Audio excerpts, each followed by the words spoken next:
பச்சரிசி 3 படி போட்டு 2-3 ஐட்டமாக தண்ணி ஊற்றி கழிஞ்சு எடுத்து ஒன்று ஊற்றி வச்சுட்டு கழிஞ்சு மறுக்கா சேக்கில் போட்டு இடிக்கணும்.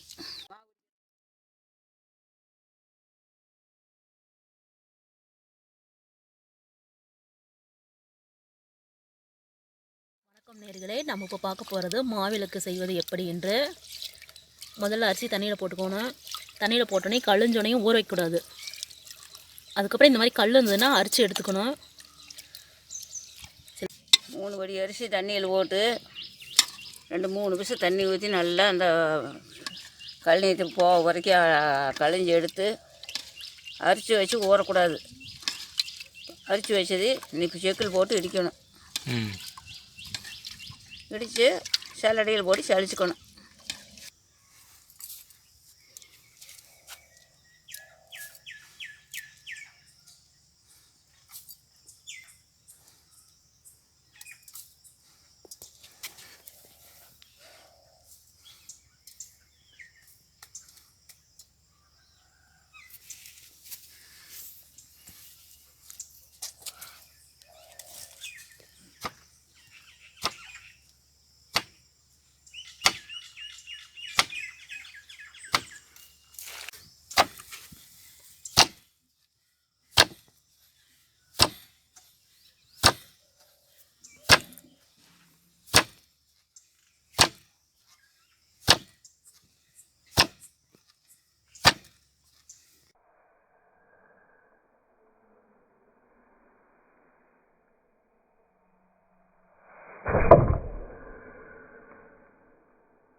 சொல்லணும்ல,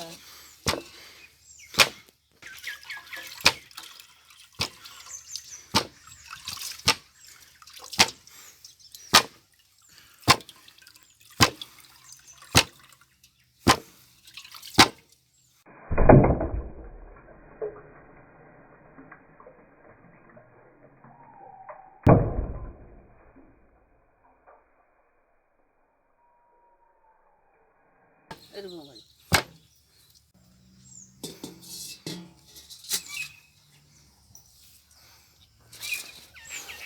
வேண்டாமா? என்ன சொல்கிறீங்க? சொல்லுங்கள். அரிச்சோனையும் போட்டால் தான் இந்த மாதிரி இடியுழுகும். இல்லைன்னா ரொம்ப ஊறி போச்சுனாக்கா செக்கல் அப்படியே ஒட்டிக்கும். அதனால் அரிச்சோனையும் போட்டோம்னா இந்த பதத்தில் எடுத்துடணும். எடுத்து சளிச்சிட்டு அந்த மீதி வர கப்பையும் அதில் போட்டு இடிக்கணும்.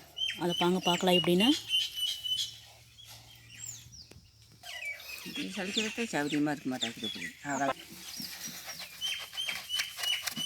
மாவை வலிச்சதை எடுத்து இதில் சளிச்சுக்கணும். மைக்கு பார்க்க முடியா? தெரியும். இந்த மாதிரி சலிக்கணும். கீழே மாவு வந்துடும், மேலே கப்பி வரும். இந்த அளவுக்கு இடித்து கலக்கிட்டா தண்ணியில் போட்டு அலாசின உடனே போட்டு இடித்தா இந்த அளவுக்கு இடித்தா அப்படி நெகு நெகுன்னு வரும் மாவு. சளிச்சதுக்கப்புறம் மேலே இந்த மாதிரி கப்பி வந்துடும். இந்த மாதிரி குருணையாக இருக்கும். இதை வந்து நம்ம மறுபடியும் செக்கலில் போட போகிறோம். மறுபடியும் போட்டு மீதிக்கிற அரிசியும் இது கூட மிக்ஸ் பண்ண போகிறோம். சளிச்சு எடுத்தது வேஸ்ட் ஆகக்கூடாது, அது மறுபடியும் ஆகணும். அதனால தான் அப்படி போட போகிறோம்.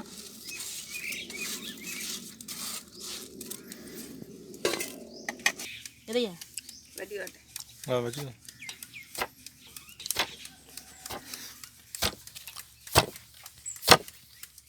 ஊற்றுறப்ப அந்த கப்பையும் அரிசியும் மறுபடியும் மாவாயிரும். எதுவும் வேஸ்ட் ஆகாது.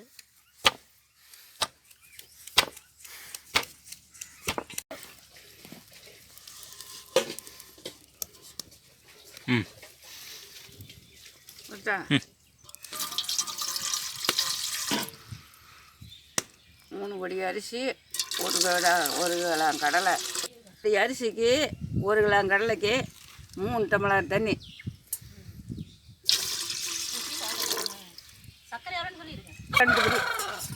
ரெண்டு படி உள்ளுக்கு இறங்கி நல்லா கொதிச்சு வேகணும்.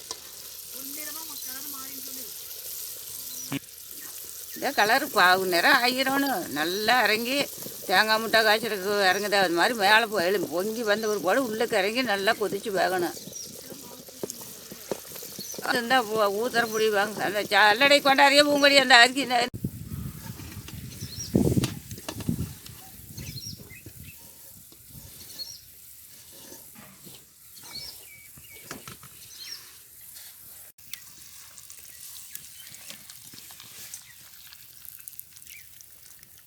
போதுமில்ல.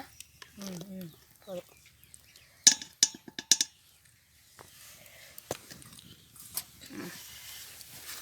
கலர் முதல்ல இப்படி கொஞ்சம் கொஞ்சமாக கலரிக்கணும். அப்போ தான் பாவு எப்படி பிடிக்குதுன்னு தெரியும்.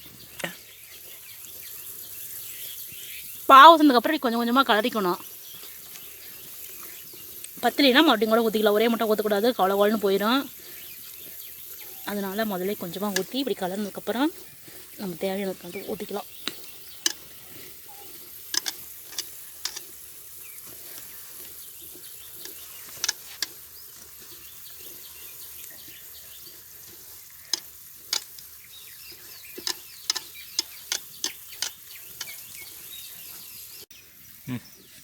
இந்த பதத்தில் தான் இருக்கும். 1 மணி நேரம் வச்சுருந்தோம்னா மறுபடியும் நல்லா இஞ்சிக்கும், கெட்டியாயிரும். அதுக்கப்புறம் உருண்டை பிடிச்சி வச்சுக்கலாம். 1 மணி நேரம் அப்படியே இருக்கணும்.